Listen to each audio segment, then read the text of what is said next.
Despite what many may believe, I don't hate Anthem. I personally think it's an alright game with some pretty big design flaws, from an open world which just isn't very interesting, kinda boring. I believe it was YouTuber Skillup who noted how all of Anthem's open world looks alike. It's very difficult to point out any unique locations because there really isn't any. Loot in Anthem, for at least right now, is not very great. I know BioWare is working on this for future content, but there's little customization for your javelin beyond changing color and the abilities or weaponry you're using. And speaking of weapons, a lot of the weapon classes only have one unique gun. Like, there's a clear lack of variety with many weapons, from assault rifles to light machine guns, simply having a change in name and color, that's it. Which is a bit of a problem in a looter shooter like Anthem. Other than that, you guys have already heard me complain about the repetitive mission structure, the mediocre story, technical bugs which still linger, the enemy AI, loading screens, the sad depressing state that is Fort Tarsis. But with all that said, Anthem still can be a fun game simply because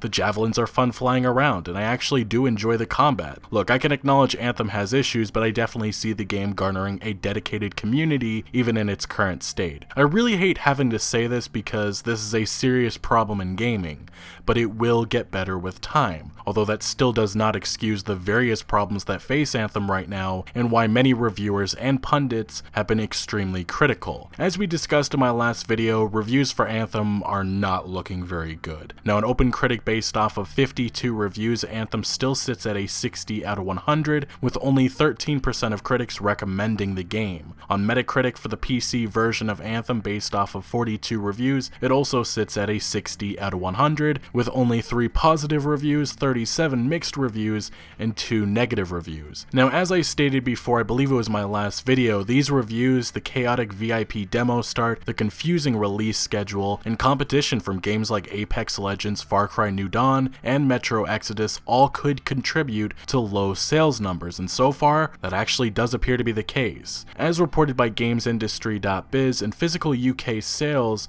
Anthem held the #1 spot for the week ending February 23rd, with the game receiving 54% of sales on PS4, 40% on Xbox One, and the remainder on PC. Now, there's a massive but I have to give, because despite it coming in #1, things are not looking too great right now. Daniel Ahmad, a games analyst, reported just in UK physical sales, Anthem sold around 10% what Destiny sold in its first week, which is shockingly low. Another Reset Era forums member, Zevros, provided further data which puts this into better context. Among physical UK looter shooter debuts, Borderlands 2 sold 190,000 copies, Destiny 417,000, The Division 277,000, Destiny 2 175,000, and finally Anthem with only 42,000 copies sold. Hell, if it even matters, just a few months ago when Fallout 76 debuted, it sold 85,000 copies, more than 50% than Anthem, and again, this is just based on physical UK sales numbers. But in a more worrying statistic, Eurogamer is reporting that Anthem sold in physical UK sales half of Mass Effect Andromeda, which released just 2 years ago with the same digital benefits associated with EA Access. And also included in this article is the revelation that both Kingdom Hearts 3 and Resident Evil 2 Remake had physically larger debuts, and additionally, in one of the graphics I just had up, apparently Kingdom Hearts 3 physical UK launch was 59% bigger. The important thing to note is that these are just physical UK sales numbers, but usually this gives a picture of how the game is overall doing, and right now it doesn't look very good, which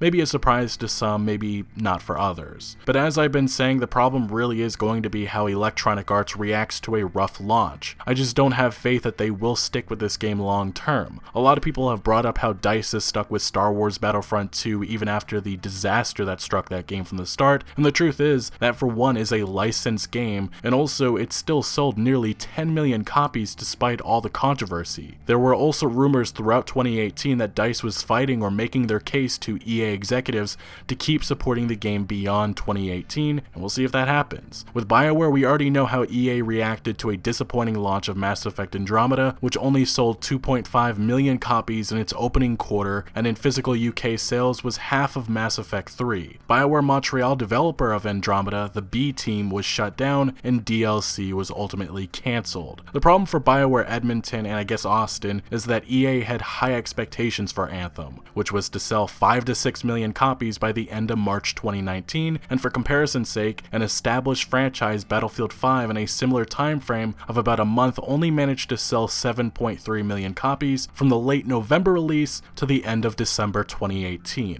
I'm also saying only 7 million copies because EA was disappointed by these sales numbers, which just shows how ridiculous expectations have gotten at Electronic Arts. Battlefield 5 faced fierce competition and tons of controversy. Anthem, I'd argue, is facing fierce competition, and early impressions / reviews have not exactly been positive, which matters most for a new franchise and IP. Also, let's not act like EA possibly could have hurt potential sales of Anthem by launching Apex Legends at the start of February, a free-to-play battle royale game that has 25 million players in just 1 week when it launched. Now, a question I've been pondering is, what will Electronic Arts do with BioWare if Anthem does not meet their expectations? This is a question that a lot of people are asking because of the reputation EA has as the killer of game studios. I did see one YouTuber recently make a video saying, "Oh no, everything will be fine because BioWare said so." In the following Reddit post, someone asks, "Aren't you guys worried EA is just gonna pull the plug?" And Anthem producer Ben Irving responded by saying, "Not in the slightest," which I guess some took this as confirmation there's no way Electronic Arts will cut the lifespan of Anthem down or even shut down BioWare, which I kind of find that a little ridiculous. But anyway, EA executive at the time, Patrick Soderlund, back in mid-2017 stated that Anthem is a social game where you and your friends go out on quests and journeys. It's a game that we've been working on for almost 4 years now 6, and it's a game that once we launch it next year, obviously now in 2019, will be the start of maybe a 10-year journey for us, which obviously that was said in 2017, but it's clear that Electronic Arts had high expectations for Anthem as a live service game for years to come. I think we can all acknowledge a 10-year journey may have been a little overzealous, just like Destiny, but I firmly believe if Anthem does underperform, it's reasonable to believe that EA will minimize the amount of resources being invested into Anthem's long-term post-launch support. Right now, there is a roadmap laid out for the next few months for Anthem, with the big new content like Cataclysms coming in May. And beyond that, I have to believe that how well Anthem does in sales will impact the sort of content delivered. Look, from the beginning we've known Anthem has had a rough development in part because of the Frostbite engine that BioWare is being forced to use. But as Jason Schreier of Kotaku wrote last year after speaking with multiple BioWare developers, although fans and pundits have suggested that Destiny 2's inability to capture hardcore players may leave an opening for Anthem to grab that crowd, some BioWare developers have expressed worry that their game will face its own growing pains, as all games of this nature do. Most persistent action games have had to recover from rocky launches, including Destiny, Diablo 3, and The Division. The question is, how much patience will EA have for Anthem?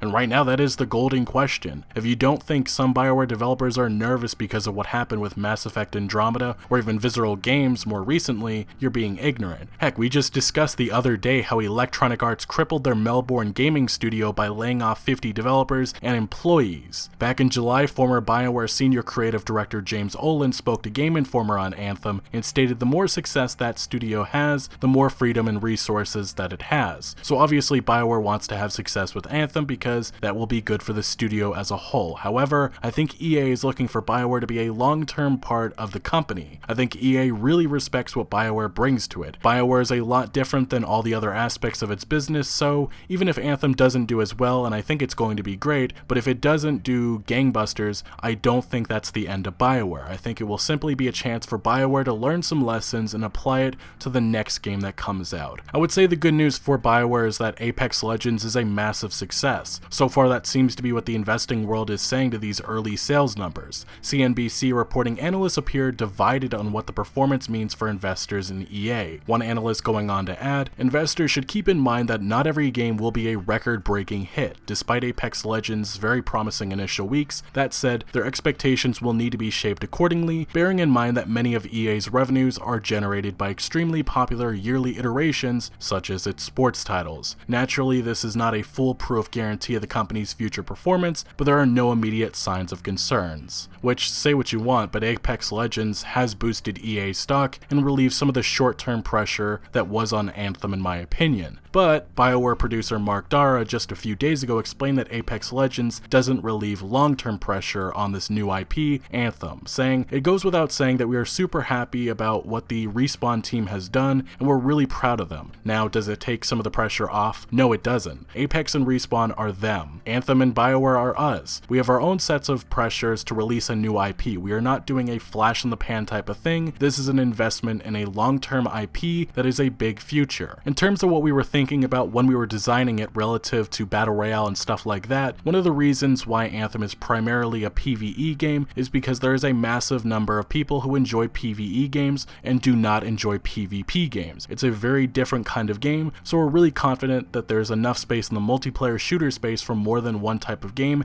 and Anthem is certainly very different than Apex Legends. We'll discuss this topic more in depth soon, but the problem with live service games is that every publisher wants or believes that their game can garner millions of sales and hold on to a large audience. Years ago, maybe let's just say 2008, live service console games was pretty much Call of Duty and Battlefield. But nowadays the competition has only ramped up, and unfortunately we're seeing various studios give games as a service a try, and it just isn't working out. For a company like Electronic Arts, I ultimately believe they want more Anthem-like games and less Mass Effects, because they can make more money, which is what the executives ultimately only care about. Visceral Games, best known for their work on the Dead Space franchise, never was able to adapt into this model, which is what partially led to that studio's closure. And I'll be honest, if BioWare continues to struggle, it's not crazy to think that EA will pull the plug. Currently, in just 3 days after launch, some retailers have already started to discount Anthem. Push Square is reporting that Amazon UK has Anthem in stock for just £35 on PS4, which certainly is not good news, as we've seen that recently with games like Fallout 76 and Battlefield 5, which both underperformed. Honestly though, none of us know how EA will react, but based on their history of shutting things down that isn't making them enough money, concerns about BioWare's future are valid. Anyway, sales being lower than Mass Effect Andromeda and many other looter shooters is not the start BioWare likely expected, and hopefully they can turn things around. But yeah, as usual, these are just my opinions, and I want to know your thoughts down in the comment section below. But thank you for watching. Make sure to leave a like if you did enjoy this video or found any informative value, and make sure to follow my other social media accounts for updates on new videos. Links are always down in the description below. I'm most active on Twitter giving opinions on news that I don't always get into video form, so make sure to follow me over there. Also check out my Discord for all sorts of discussion and conversation on games. And again, thank you for joining. Consider subscribing for more videos like this,